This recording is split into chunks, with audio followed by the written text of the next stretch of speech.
भगवान आगे कहते, कर्म योग के बिना संन्यास की प्राप्ति नहीं हो सकती है। जो योग युक्त पवित्र आत्मा है और सर्व प्राणियों में आत्मा को ही देखते हुए उसका मन वश में होता है, ऐसे जितेंद्रिय सर्व कर्मेंद्रिय द्वारा कर्म करते हुए स्वयं को उससे भिन्न समझता है। जो व्यक्ति अनासक्त भाव से अपना कर्तव्य करता है और उसके सभी फल परमात्मा के प्रति समर्पित कर देता है, वह कर्म करते हुए कर्म बंधन से निर्लिप्त रहता है। जिस प्रकार कमल जल से निर्लिप्त रहता है, वैसे कर्म योगी हर कर्म आत्मशुद्धि के लिए ही होता है और वह पुरुष 9 द्वार वाले देह में रहते हुए मन बुद्धि संस्कार पर अधिकार प्राप्त कर परम शांति और सुख का अनुभव करता है। जीवन में रहते हुए निर्लिप्त जीवन, कहने का भावार्थ यही है कि जीवन में रहते हुए उसके बंधनों से मुक्त जीवन। राजा जनक की बात याद आती है कि राजा जनक को हमेशा कहा जाता जीवन मुक्त स्थिति में रहता था, राजभाग में था, राज्य भाग्य था, लेकिन राजभाग में रहते हुए भी निर्लिप्त। कहा जाता है कि एक बार राजा जनक ने कहा कि मुझे कोई जीवन मुक्ति का ज्ञान 1 सेकंड में दे। काफी लोग आए उसको ज्ञान देने के लिए, लेकिन राजा जनक ने कहा मुझे 1 सेकंड में और प्रैक्टिकल ज्ञान चाहिए। तब कहा जाता कि अष्टावक्र जी आते और अष्टावक्र जी ने कहा कि मैं आपको ज्ञान अभी नहीं दूंगा, समय आने पर दूंगा। सभा विसर्जित हो गई। राजा जनक ने सोचा अभी क्या करूं, तो उसने अपना घोड़ा मंगाया कि थोड़ा सैर करके आता हूं। जैसे ही घोड़ा आया और घोड़े पर चढ़ने गया, एक पैर घोड़े पर था, एक पैर जमीन पर था, कि दूर से अष्टावक्र ने आवाज लगाई, ठहरो राजन, इस वक्त कहां हो? राजा सोच में पड़ गया कि घोड़े पर होते हुए घोड़े पर नहीं हूं, जमीन पर होते हुए जमीन पर नहीं हूं। कहा यही तो जीवन मुक्ति का ज्ञान है। कहा कैसे? तो कहा संसार में रहते हुए संसार आप में न हो, ये जीवन मुक्त स्थिति है। संसार में रहो लेकिन उसकी आसक्ति, उन बुरी वृत्तियों से अपने आप को निर्लिप्त रखो। यही ज्ञान जीवन मुक्ति का अनुभव के जीवन में रहते हुए परम आनंद परम सुख का अनुभव कराता है। और तब से लेकर के राजा जनक ने इस विधि को अपनाते हुए राज्य भाग्य में रहता था। भाग्य भी संपूर्ण था, चीज वस्तुओं का त्याग नहीं किया, लेकिन फिर भी जीवन मुक्त निर्लिप्त जीवन था। कहा जाता कि कुछ समय के बाद एक सन्यासी आया उनके पास और कहने लगा कि हे राजा जनक, मैंने सब कुछ सन्यास कर दिया, छोड़ दिया, सन्यासी बन गया, फिर भी मेरा मन विचलित होता है। मैं कैसे मानूं कि आप इस राज्य भाग्य का अनुभव करने के बाद आपका मन विचलित नहीं होता है? आपके पास कोई प्रमाण है? राजा जनक ने कहा बहुत सुंदर सवाल किया, मेरा थोड़ा कारोबार है, मैं निपट करके आता हूं, फिर हम बैठ के ज्ञान चर्चा करेंगे। लेकिन तब तक आप क्या करेंगे? आप एक काम करो, आप मेरे महल की जो भव्यता है, सुंदरता है, उसको देख करके उसका अवलोकन करके आइए। कहा ठीक है। लेकिन राजा जनक ने कहा उस सन्यासी को कि देखो वहां पर जिस एरिया में आप जाएंगे सारा कारीगरी को देखने के लिए अभी वो बन रहा है, लाइट लगी नहीं है। आप एक काम करो, अंधेरा होगा, ये दीपक लेकर के जाइए। और खिड़की दरवाजे भी लगे नहीं हैं और हवा की वही दिशा है। ध्यान रहे दीपक बुझ नहीं जाना चाहिए, नहीं तो आप कुछ देख नहीं पाएंगे। कहा कोई बात नहीं, मैं ध्यान रखूंगा और वो गया सन्यासी सारा महल का अवलोकन करने के लिए। बहुत सुंदर कारीगरी सारी देख करके जब आया, तब तक राजा जनक ने भी अपना सब कारोबार निपटा करके आ गए। और जैसे आए, सन्यासी जी भी आ गए। राजा जनक ने पूछा, आपने महल देख लिया? कहाँ देख लिया? कहा कैसा लगा? कहा बहुत सुंदर कारीगरी थी। राजा जनक ने पूछा, ध्यान कहाँ था? कहा ध्यान तो दीपक पर था, कि दीपक बुझ नहीं जाना चाहिए। तो कारीगरी को भी देख रहा था, सुंदरता को भी देख रहा था, लेकिन ध्यान दीपक पर था। राजा जनक ने कहा, यही रहस्य है कि इस राज्य भाग्य में रहने के बाद भी मेरा ध्यान उस आत्मरूपी दीपक पर रहता है कि आत्मरूपी दीपक बुझना नहीं चाहिए। यही जीवन मुक्ति का अनुभव कराता है। यही निर्लिप्त जीवन का आधार है कि रहना भी उसी में है, सब भोगना भी है। ये नहीं कि भोगना नहीं है, लेकिन फिर भी निर्लिप्त भी रहना है।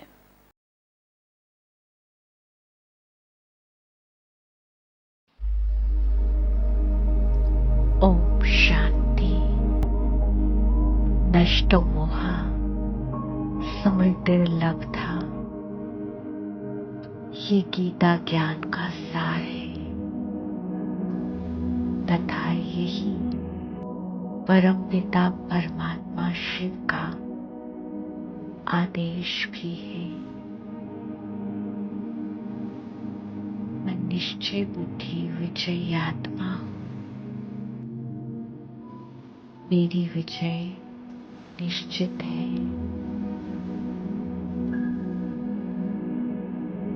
शिव बाबा कहते हैं, बच्चे, तुम्हारा अंतिम पेपर भी मोह जीत बनने का ही होगा। जो इस पेपर में पास होगा उसे ही विजय का तिलक मिलेगा। आज हमने द्वेला योग में मैं आत्मा नष्ट मोह समृद्धि स्वरूप बनने की साधना कर रही हूँ। शिव बाबा से मन ही मन पूछ रही हूँ, मीठे बाबा, मुझे नष्ट मोह बनने की विधि बताइए। बाबा बोले, मीठे बच्चे, सदैव बुद्धि में रहे कि सृष्टि रंगमंच है, मेरा घर नहीं, सेवा स्थान है। यहाँ पर मैं सेवा के निमित्त आई हूँ। आस पास सभी आत्माएं अलौकिक सेवाधारी है। कोई सेवा करने के निमित्त है, कोई सेवा लेने की। मुझे लौकिक संबंध भी सेवा के अर्थ ही मिला है। ये मेरा बच्चा है, ये मेरा पति है, नहीं, ये सब बाबा के बच्चे हैं। सेवा के निमित्त ये संबंध मिले हैं। ये संबंध समाप्त हो जाएं तो ट्रस्टी बन जाएंगे।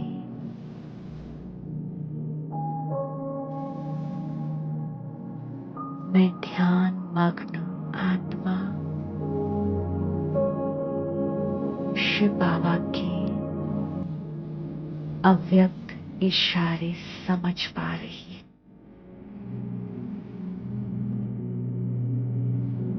बाबा कह रही है, मीठे बच्चे, समृद्धि विस्मृति का रूप तब लेती जब मेरापन आता है। अगर मेरापन समाप्त हो जाए तो नष्टो मोहा बन जाएंगे। स्मृति स्वरूप आत्मा ही नष्टो मोहा बन सकती है।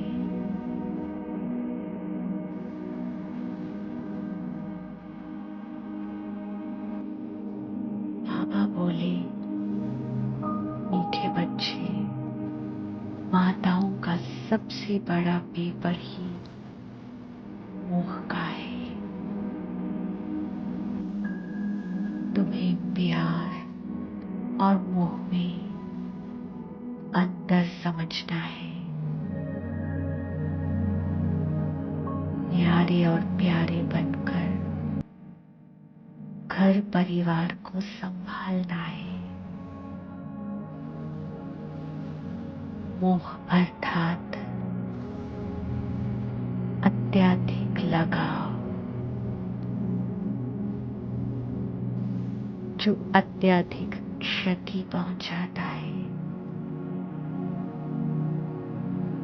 मोह में स्वार्थ छिपा होता है, जबकि निस्वार्थ प्रेम कल्याणकारी होता है। बाबा निरंतर मुझ आत्मा में शक्ति भर रहे हैं ताकि मैं बाबा की शिक्षाओं को तुरंत ग्रहण कर सकूं और स्वयं में समाकर नष्टो मोहा बन जाऊं। बाबा बोले, तुम्हें अपने सभी कर्तव्य ईमानदारी से निभाने हैं, परंतु कभी भी कहीं भी लटकना, चटकना या अटकना नहीं है। मोह ही तुम्हारे पुरुषार्थ में विघ्न रूप बन जाता है। तो माताएं अगर नष्टो मोहा हो गई तो नंबर आगे ले सकती हूँ। बाबा भाइयों की ओर देखते हुए बोले, पांडव अगर एक रस स्थिति में एकाग्र बुद्धि हो गए तो नंबर 1 बन जाएंगे। पांडवों को अपनी धन संपत्ति से बहुत मोह होता है।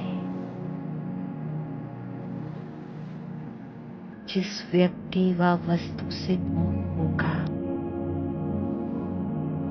वही व्यक्ति व वस्तु अंत समय याद आएगी। फलतः अंतमति सुगति नहीं हो पाएगी। प्यार सबसे हो परंतु मोह किसी से ना हो।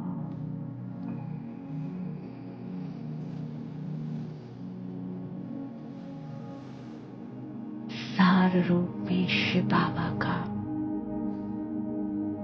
यही कहना था कि